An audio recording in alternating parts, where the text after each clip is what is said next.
ginagawa ng babae sa pamamahay na to? Pangarap. Eh ano naman kung kusinera lang ako, yayaman din ako.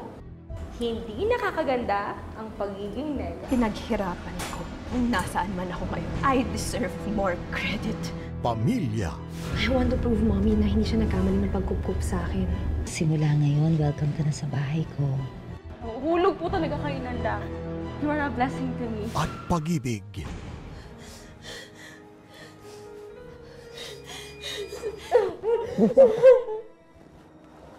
Tina, at your service. Itong lalaking nilalandi mo, akin to. At hindi ako pumapayag na may kahati. Huwag kang umarte na kala mo kung sino ka dahil sampid ka lang dito. Bakit? Pareho lang naman tayong pinulot sa lupa. Titindi ang kanilang tagisan sa Pinulot Ka Lang sa Lupa. January 30 na.